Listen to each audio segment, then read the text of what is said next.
आज हम आप लोग के साथ शेयर कर रहे हैं भिंडी की रेसिपी। यूँ तो भिंडी सभी लोग बनाते हैं, सबके घरों में बनती है, लेकिन हर एक का अपना अलग तरीक़ा होता है।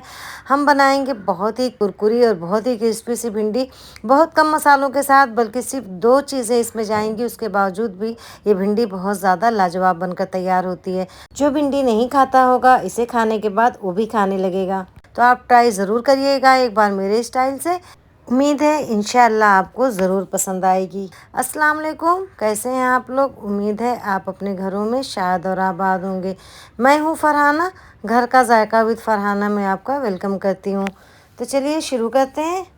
तो इसके लिए हमने आधा किलो भिंडी ले ली है। भिंडी को बहुत अच्छी तरह से धुल लिया है और धुलने के बाद थोड़ी देर तक उसे रख दिया था ताकि उसका पानी निकल जाए। हवा में रख दें और किसी जाली वाली टोकरी में रखें ताकि पानी नीचे से निकलता रहे, क्योंकि भिंडी में लेस बहुत ज़्यादा होती है और अगर आप उसमें पानी लगा रहेगा काटेंगे तो पकाते वक्त आपको बहुत दिक्कत होगी, उसमें लेस बहुत ज़्यादा निकलेगी।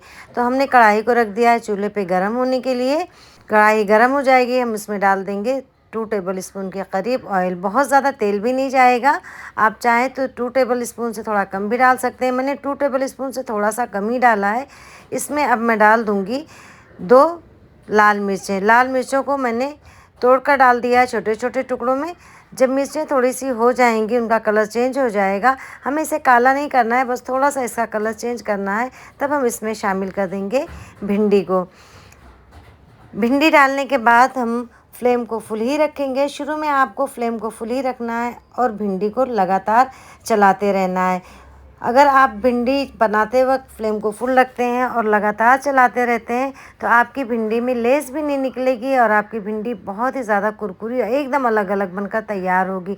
बहुत सारे लोगों को भिंडी में लेस पसंद नहीं होती है। मैंने इसमें कुछ भी नहीं अलग से डाला है लेस को ख़त्म करने के लिए। बस सिर्फ एक ही ट्रिक है कि आपको भिंडी को लगातार चलाते रहना और बिल्कुल नीचे से चम्मच से चलाना है कि ताकि ये टूटे ना, बड़े एहतियात से, वरना भिंडी टूट जाती है तो ना ही खाने में अच्छी लगती है और ना ही दिखने में अच्छी लगती है।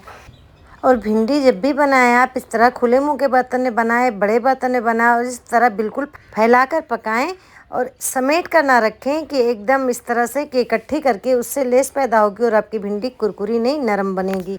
अब हमारी भिंडी 60% तक कुक हो चुकी है, 60-70% तक। अब इसमें हम शामिल कर देंगे आधा टीस्पून लाल मिर्च पाउडर। आप अपने टेस्ट के मुताबिक कम या ज़्यादा कर सकते हैं।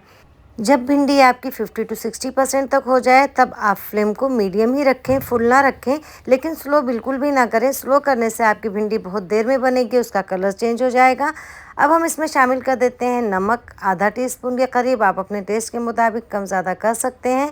नमक डालने के बाद हमें बहुत ज़्यादा पकाना नहीं होता है। जब हमारी भिंडी 90% तक कुक हो जाती है तब हमें इसमें नमक शामिल करना होता है और नमक डालने के बाद भी इस तरह हम अच्छे से मिलाएंगे और इसे लगातार चलाते रहेंगे। तो भिंडी हमारी देखिए एकदम अच्छे से बनकर तैयार है, एकदम कुरकुरी। कहीं भी आपने इसमें नहीं देखा होगा कि इसमें लेस निकली है, बहुत ही अच्छी तरह से ये बनी है। एक एक भिंडियाँ बिल्कुल अलग अलग हैं। इतनी क्रिस्पी हमें रखनी थी। तो हमारी भिंडी देखिए माशाल्लाह कितनी ज़्यादा टेस्टी दिखने में ही लग रही है, बहुत मज़ेदार सी बनती है। आप ट्राई ज़रूर करिएगा, इंशाल्लाह उम्मीद है आपको ज़रूर पसंद आएगी। रेसिपी पसंद आए लाइक शेयर सब्सक्राइब करना ना भूलिएगा और बेल आइकन को भी ज़रूर प्रेस कर दीजिएगा ताकि मेरी हर आने वाली वीडियो का नोटिफिकेशन आप तक सबसे पहले पहुँचे। मिलते हैं एक नई सी और अच्छी सी रेसिपी के साथ। दुआओं में याद रखिएगा। तब तक के लिए मुझे दीजिए इजाज़त। अल्लाह हाफिज़।